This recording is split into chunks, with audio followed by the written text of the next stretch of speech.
Halo teman-teman, kembali lagi di channel Terang Film. Kali ini kita akan melanjutkan membahas alur cerita film dirilis Ertugrul, episode yang kedua.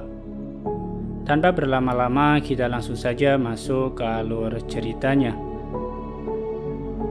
Diperlihatkan ada sekelompok orang yang ingin menyerang Ertugrul dan kesatrianya saat tidur.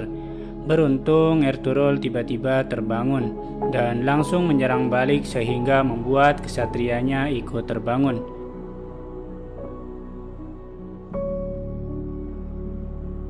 Di tenda suku Kayi, Halime dan keluarganya sedang disergap oleh sekelompok orang suruhan dari Kurdolu yang telah bekerja sama dengan Karatoigar. Adiknya Halime, Yigit, berhasil kabur dan lari keluar dari tenda. Tetapi ketika Yigit keluar dari tenda, ia ditangkap oleh seorang pria dan pria tersebut mengatakan kepada sekelompok orang itu bahwa Yigit telah meninggal dan meminta mereka untuk melepaskan Halime dan ayahnya. Kalau tidak, merekalah yang akan dibunuh selanjutnya. Namun mereka tidak menyerah. Delidemir yang melihat kejadian itu langsung membantu pria tersebut, sehingga Halime dan ayahnya berhasil diselamatkan. Halime dan ayahnya pun langsung menghampiri Yigit. Ternyata Yigit belumlah meninggal, yang mana ia diminta berpura-pura meninggal untuk mengelabui kelompok tersebut.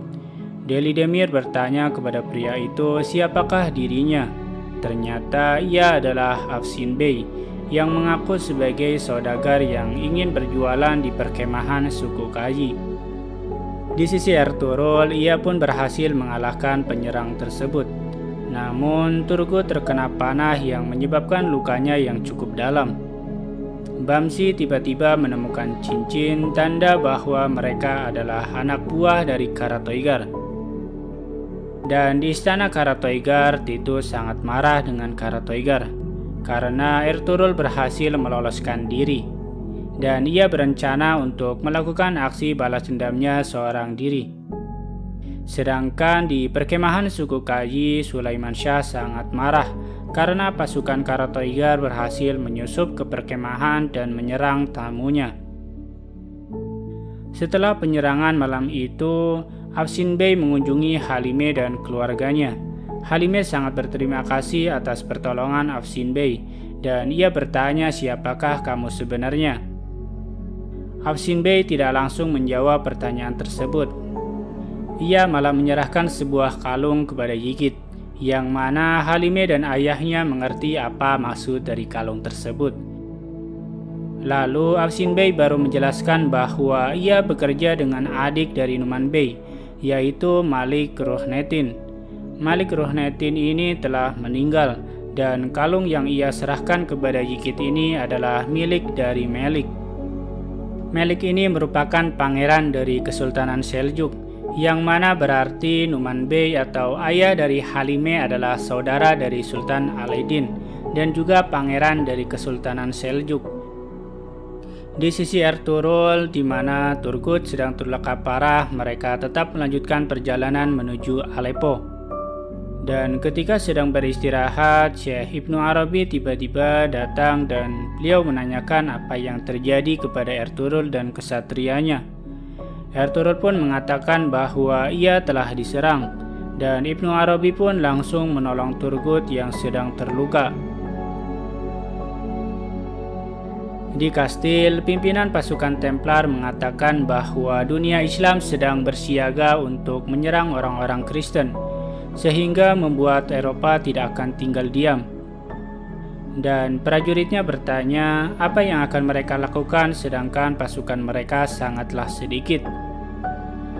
Pemimpin itu pun menjawab bahwa ia telah menyiapkan pasukannya yang tidak terkalahkan, sehingga negara-negara Islam mulai dari Palestina, Baghdad hingga Aleppo, semuanya itu akan dipenuhi dengan bau mayat yang terbakar. Dan tidak hanya itu pula, pemimpin pasukan Templar ternyata memiliki rencana yang lain. Ia memerintahkan pasukannya itu untuk menyebarkan wabah penyakit ke perkemahan suku Kayi. Pada malam hari, Ertugrul bersama kesatrianya dan juga Ibnu Arabi sedang beristirahat sambil berbincang-bincang. Ibnu Arabi bercerita, ia meninggalkan Andalusia disebabkan karena ia mengikuti panggilan ilahi untuk berkelana dari satu negara ke negara lain. Dan ia bertanya kepada Ertugrul, mengapa Ertugrul ingin datang ke Aleppo. Ertugrul pun menjelaskan bahwa ia pergi ke sana untuk bertemu dengan Emir Al-Aziz. Dan tiba-tiba ada dua orang datang menghampiri mereka, yang mana mereka itu adalah Titus yang sedang menyamar. Ia mengaku bahwa ia adalah seorang muslim dan seorang musafir yang sedang tersesat. Ibnu Arabi bercerita kepada Ertugrul bahwa Allah akan mengirimkan seorang pemberani yang akan menyatukan dunia Islam di bawah panjinya. Keturunannya akan membebaskan Konstantinopel dan Yerusalem, dan mereka juga akan menjadi pelayan kota Mekah dan Madinah. Mendengar hal itu, Ertugrul berkata bahwa ia dan kesatrianya juga akan berperang di bawah panji sang pemberani itu. Keesokan harinya terlihat Selcan sedang meyakinkan Gökçe bahwa dengan kata-kata manis dan kecantikan yang Gökçe miliki, ia akan mendapatkan Ertugrul. Dan Gökçe harus menyingkirkan siapapun yang menghalanginya. Seperti ia mendapatkan Kundodo dulu, Gökçe pun harus mendapatkan Ertugrul. Dan ternyata semua itu ia rencanakan untuk aksi balas dendam terhadap Sulaiman Shah yang telah membunuh ayah mereka. Setibanya di Aleppo, Ertugrul pergi ke istana Sultan Al-Aziz dan ia bertemu dengan Atabe Shahadetin atau paman dari Al-Aziz. Ia menyampaikan tujuannya bahwa ia menginginkan tanah di Aleppo untuk persinggahan suku Kayi. Awalnya ia ditolak oleh Atabe, tetapi tiba-tiba Sultan Al-Aziz datang menemui Ertugrul dan mengajak makan malam bersamanya.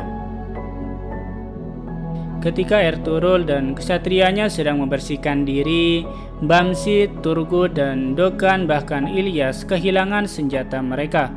Mendengar hal itu membuat Ertugrul tampak marah kepada mereka. Dengan kecerdasan dan kewaspadaan dirinya, senjata Ertugrul tidak hilang karena ia menyembunyikannya. Ketika makan malam bersama Sultan Al-Aziz, mereka membicarakan penyerangan Mongol dan pasukan salib. Atabe mengatakan mereka membutuhkan sekutu untuk berjuang bersama. Lalu Sultan Al-Aziz bertanya kepada Ertugrul, perjanjian apa yang mereka inginkan? Lalu Ertugrul menjawab bahwa mereka membutuhkan tanah untuk suku Kayi berlindung di musim dingin. Sultan Al-Aziz pun menyinggung bahwa ia juga akan meminta tempat berlindung di musim panas. Lalu mereka juga akan meminta wilayah di Aleppo. Ertugrul pun membenarkan hal tersebut. Sultan pun ingin memberikan hadiah sebagai timbal balik yang diberikan dari suku Kayi. Namun hadiah itu ternyata adalah senjata para kesatria Ertugrul yang hilang. Dengan nada menghina, Sultan Al-Aziz mengatakan bagaimana ia mempercayai mereka ketika mereka tidak bisa menjaga senjata mereka saat keadaan damai. Hal itu membuat Ertugrul sangat marah dan kecewa. Lalu tampak seorang wanita masuk ke dalam sebuah kamar dan menukar lilin beracun dari kamar tersebut, yang mana ternyata kamar itu adalah kamar Ertugrul menginap. Setelah Ertugrul sholat dan memanjatkan doa-doanya, tiba-tiba ia menjadi lemas hingga tak sadarkan diri. Dan tiba-tiba ada orang yang masuk ke dalam kamarnya dan akan membunuh Ertugrul. Namun beruntung Ertugrul langsung terbangun dan mengejar mereka. Namun tangan kanan Al-Aziz yang bernama Nasir membunuh orang itu. Sultan Al-Aziz datang menanyakan apa yang terjadi. Ertugrul mengungkapkan kekecewaannya kepada Sultan bahwa ia tidak hanya harus menjaga senjatanya saja, tetapi mereka juga harus menjaga nyawa mereka. Sultan yang tampak marah akan kejadian itu menanyakan siapakah orang itu sebenarnya. Nasir pun mengambil tindakan dan menunjukkan bahwa dia adalah orang suruhan Komandan Templar. Kemudian Ertugrul dipanggil Sultan Al-Aziz.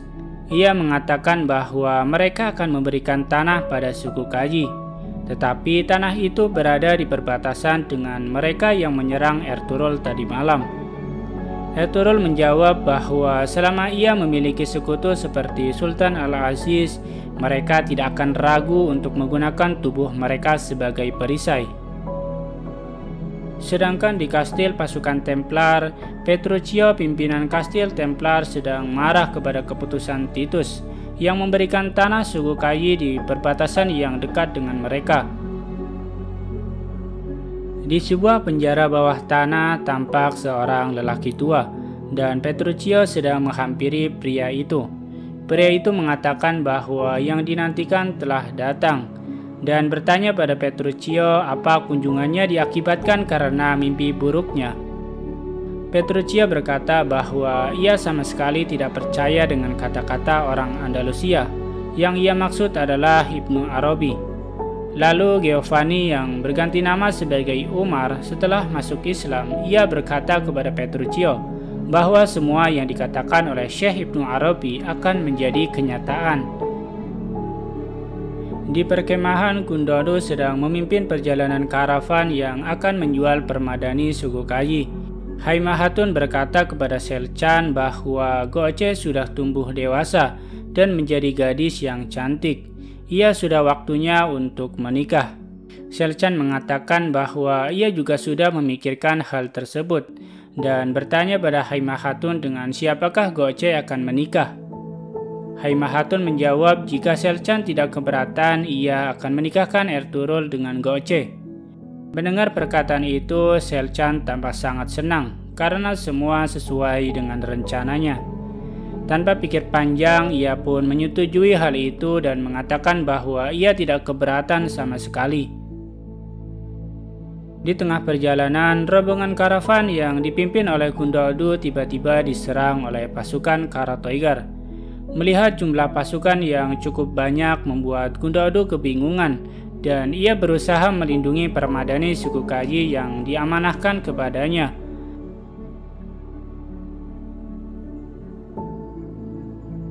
Akankah Gundodo dan pasukannya berhasil selamat dari kelompok penyerangan tersebut?